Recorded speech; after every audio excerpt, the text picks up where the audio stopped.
I changed my thing. I got the wrong view. Thank you very much for waiting for the start today. I realized it was a little bit late, but I was having technical difficulties and getting the transition was made. As you can see, I am back inside of my lush bedroom office.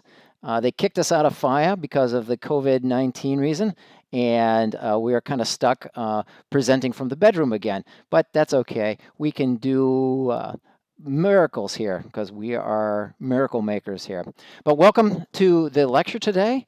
And starting off at the segue last week, what we did was we presented the rendering equation. Now, the rendering equation is actually a transition from physically based rendering to ray tracing. And today we're going to give the first of two lectures introducing the ray tracing. Now, you thought that you might know ray tracing, but a little bit of reminder and a little bit of foundation work never hurt anybody, and it will make your experience, especially in the near future of dealing with ray tracing, a little bit more enjoyable, hopefully. And this will give you a good introduction of what to expect. So thank you very much for checking in, and we're going to try to get things rolling with the ray tracing good enough. All right. So as a, okay, there we go.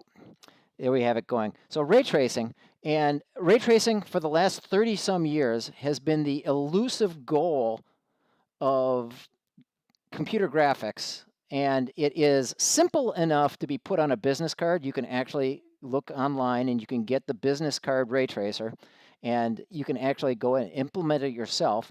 And it is also complicated enough to create your entire career around. And so it kind of like exists in that two dichotomies, and then you have to kind of decide on where you want to go in between. But building a ray tracer is always a good experience for any kind of technical artist. All right, I have to give special kudos to Eric Haynes over at NVIDIA for providing most of the source for this lecture. Now, about a year ago, he produced a concept called real-time ray tracing gems and created a web page called the real-time rendering at raytracing.html. So really, really good stuff, and a series of lectures that kind of present this whole ray tracing idea. And so follow through on these links and get a really good idea. If you really want to dive into ray tracing, this would be an excellent place to start, especially modern ray tracing, because the modern ray tracing that we're dealing with today is a little bit different than the ray tracing that was started off way back when in the 80s. And you might ask yourself, what is exactly is a ray? Well, a ray is nothing but a vector. It's really just an origin. It's just a point in space, and it gives a specific direction. And it's also known as a vector 2 tuple. Very, very simple stuff. And it is kind of like part of the reason why ray tracing itself is, in its essence, is so simple, but then we'll explain later of why it gets complicated. Okay, so in the context of ray tracing, it's used for a couple of different ways. And in this situation, it's used for ray casting, which is throwing a ray and does it hit something? And this is very important because what we're doing is we're casting rays from the camera and projecting them into the scene and say, okay, does this ray actually hit something? And so we're looking at a basic formula here of where we're looking at a point A, which would basically be your camera, and point B is some object into the scene. And so you have the distance is really just the origin or the location of the camera pointed at the direction of your object that you're looking at.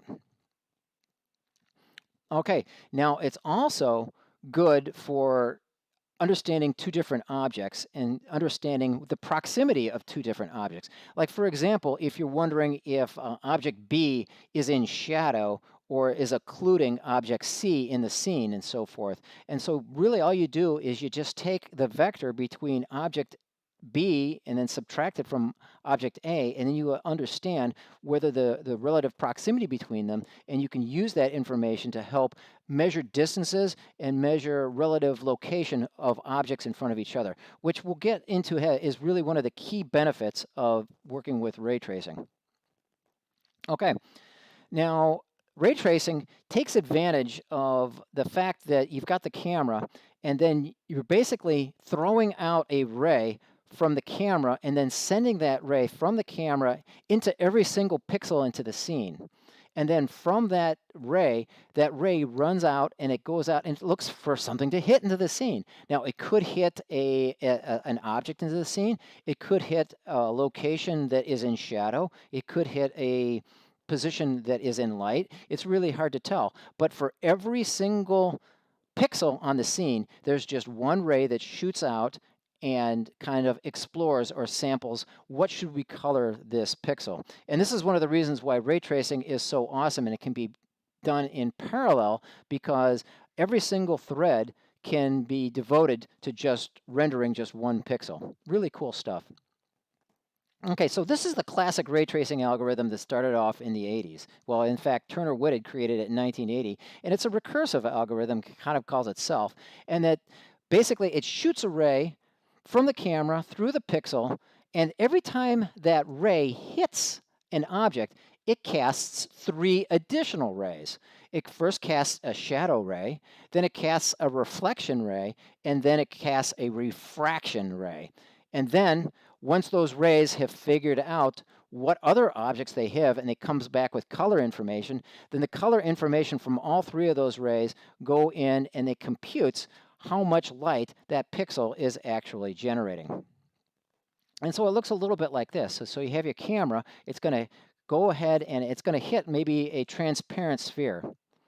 And then you'll see that it passes off and it creates a shadow or a shadow that bounces into the light. It's going to hit a reflection, which is designated by the red arrow, that is going to give a reflected surface, and it's going to give a refraction, which is the blue surface. And then recursively, it goes and it spawns every time it hits something. That goes ahead and then spawns 3 more additional rays. So in this situation, after the refracted ray, it kicks off 3 more additional rays, which is the shadow, the reflection, and the refraction. And then it goes ahead and then duplicates those 3 times. As you can see, it bounces off onto this far object, and it hits 3 more objects. And then it's going to shoot off of once again, another refracted object and then bounce more 3 objects. As you can see, the scene is starting to get a little bit complicated. And now you can see why this algorithm takes such a long time. Because although the individual ray tracing step itself is really trivial, it gets complicated and it starts to get a lot of computations really, really quickly. Okay, now in 1984, a guy named Cook came up with a stochastic. He said that instead of casting off just 3 rays whenever you hit, send off a burst of rays every time you hit a collection. And it's something called a distribution. And so for an example, here we have the camera shooting off a ray, and then when it hits a surface, it sends off a whole bunch of little rays that go off and sample off into those. And so suddenly we've gone from just shooting off just 3 rays, but now you're standing off a whole bunch of rays, dozens, hundreds of additional rays for every single collision. And then certain rays are allowed to go into random areas, but some are really geared to go directly towards known light sources. And that is really where some of the soft shadows can come in, which is another benefit of using ray tracing, is that you get really accurate and really beautiful shadowing. And this is something that rasterizing can't do. Okay, now in 1986, Kajiya came up with an idea of using interreflective, and this is where the concept of path tracing came up. And then it says, like, every time you hit a collision, then instead of firing the shadow reflection refraction node, and instead of sending a burst of each thing, you're going to fire multiple rays from each pixel to follow the path of each ray. So now you're really going ape nuts, and you're really spending light on here. And here it is from the segue from last week. You're going to use the light equation in order to calculate the value for each of these pixels. In the first 2 prior methods, the first 2 techniques, they were just using the standard old-fashioned Phong illumination model. But Kajiya actually started using the light equation on this, which only makes things more complicated. Okay, so the Kajiya kind of looks like this. So you have this 1 pixel then what you're going to do is you're going to go out and shoot that out and until it hits an object, and then you're going to get the color of that object and bring it back, and then it's going to reflect, and you're just going to keep following that object around until it eventually goes off into outer space. And then it returns back to the camera, and then we get the contribution for that little green arrow. And then it shoots off another ray from that pixel, and then it follows that path until it terminates, and that ends up with this blue arrow. And it's just going to keep on spitting out tons and tons and tons of arrows and tons of rays until it actually fills up every individual pixel. As you can see, for one pixel, it went from shooting one ray to end up shooting off many and multiple rays. And what this does is this ends up looking with a really beautiful and a really nice looking image. So what does this have to do with rasterization?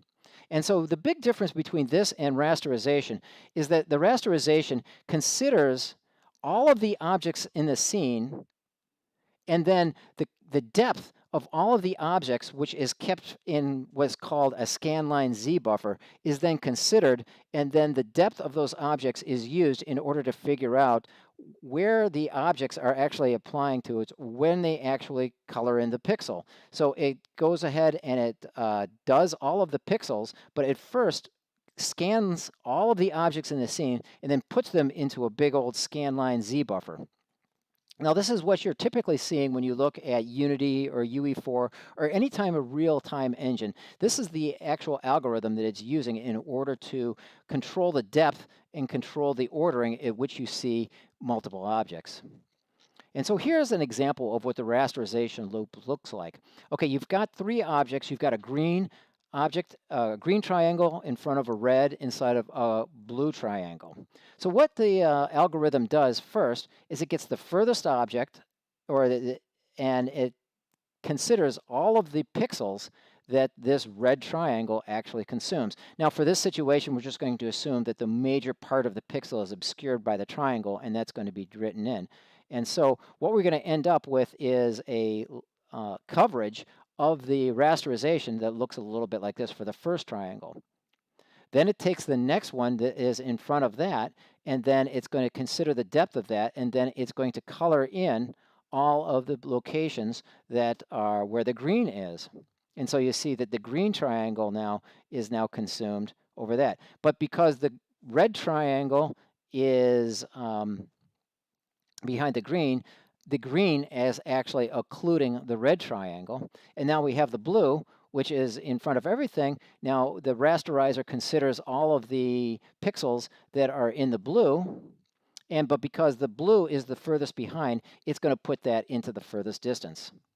And so this is how the rasterizer, and this is how modern rendering technology works, and every object in the scene is considered and ordered into the proximity of the camera in this way.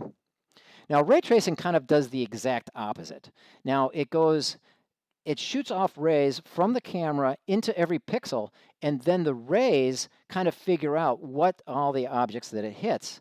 And so it figures out which closer by only hitting the objects that are really important, because it's going to hit those first. And depending on whether those objects are transparent or opaque is all dependent on whether that ray continues its path or not. And the cool thing about this is that this process is massively parallel. So if we were to look at the exact same situation, let's look at the ray tracing loop. Okay, so the ray tracing loop, we have all the objects that are sitting in the scene right now, and then it's going to look at every single pixel, and then that pixel is going to fire until it hits an object. And so there, it hit the blue object, which is the furthest object, and so it's going to color that pixel blue. And now it's also going to color that pixel blue because that's the only object that it's hitting. Now, even though it hits a little bit of red, it's mostly covered by blue, so that's why it covers it with blue. And so it considers here it doesn't hit anything, so it doesn't, so nothing registers, and likewise with this. So let's take a look at the next row. Now, the next row, because the ray is going to hit the red triangle first, because the red triangle is occluding the blue triangle, then we see that the first two, or the first three pixels are colored in red, and the last two are colored in blue. And then for the next line, we have a blank pixel, a red pixel, a green pixel, and then the last two are blank.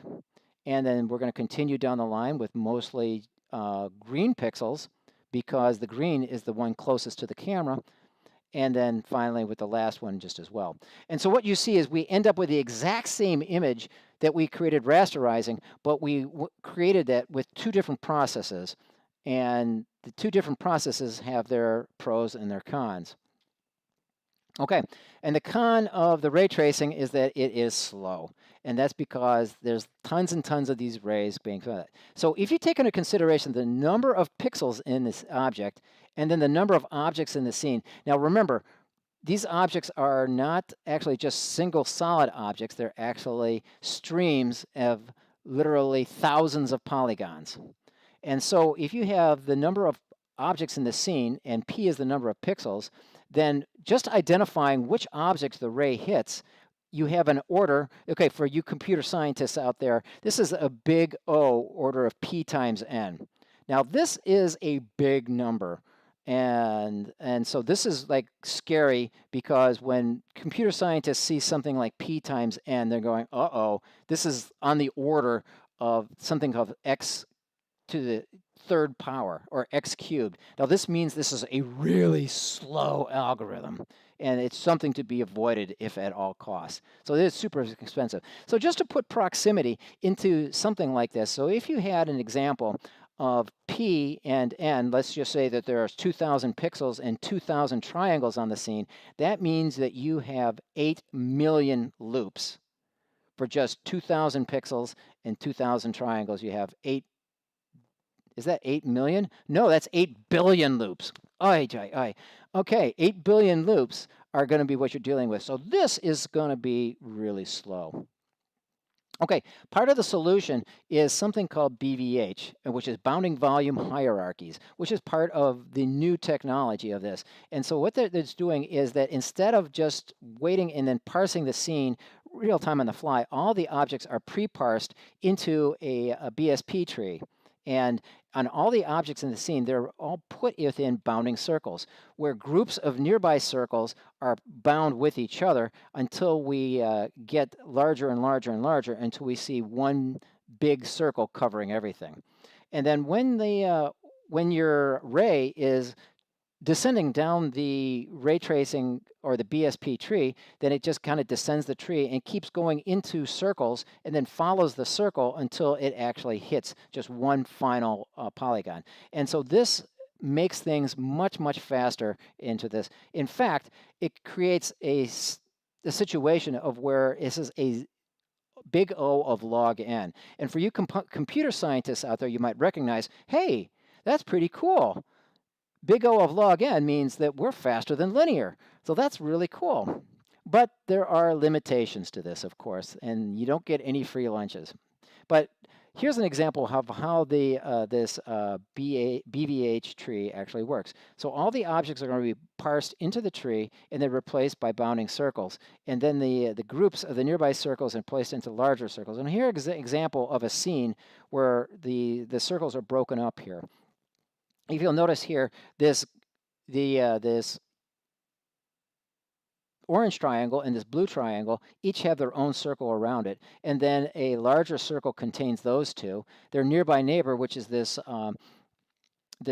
green object, is combined within a larger circle, and then these two smaller objects are combined together to make one thing, and then this whole scene is then parsed together into one big large circle, and that corresponds to this root node right up in here. And then we have these two different sections of nodes, and then this node is broken up into these two orange and yellow objects, and this group focuses on the green, the orange, and the blue objects. So that's kind of like what the BVH or the BSP search tree looks like once it's done pre-parsing. Now this is all done into the scene before the scene is actually rendered. Okay, this is, like I said, faster than linear. Okay, so this is what it might actually look like when you're dealing with real geometry. So instead of dealing with actual circles, what you're dealing with is something called cubes, or in other words, this is all in voxels. Now, this is going to have really an important impact on the way we deal with future rendering on all and what we're dealing with now. And this is one of the reasons why I think, like, when you get into UE5 and to the next gen of video games, everything is going to transform into treating the entire scene not as a scene composed of polygons, but up as voxels in the same. Okay, so here are all of the key concepts and what are the positives and advantages of rasterization versus ray tracing. And so there are very many positive and negatives of rasterizations and ray tracing. And at the end of the day, it turns out that one isn't necessarily better than the other. And they both are very good at what they're doing, and they both have their drawbacks. So currently we're dealing with the rasterization, and we're right on the precipice of dealing with ray tracing, because ray tracing is kind of dealing with what we're dealing with, in the future, but isn't really quite here yet, full force. So what's the solution? Well, actually go ahead and combine both ray tracing and rasterization, and that's going to create a hybrid of a scene. So you've got some parts that are ray traced and some parts that are rasterized. And so this gives you the benefit of both worlds, and it really gives the capability of the theme. It can work in real time, and then you're taking advantage of the real-time benefits of rasterization, and then you can get the real strong benefits of ray tracing, such as reflections, refractions, and shadows, and get those put into there, and so you could end up with a really beautiful looking scene. Okay, so this is saying about the hybrid of exploding both. Okay, cool. Well, that is basically what I wanted to cover today, because we've kind of run out of time. But tune into next week, where I'm going to give you the second part of this lecture, where we're going to talk about what are the advantages of ray tracing, what do they actually buy the user, by the digital artist, and what will their contributions be, and what can additionally be done to make it real time. Really, really exciting stuff, because this is something that I, in my humble opinion, never thought we would be. I thought I would die before I saw real-time ray tracing, but here we are right on the precipice of having real-time ray tracing, and it's right at our doorstep. So this is a really, really super exciting time to be involved with computer graphics and ray tracing.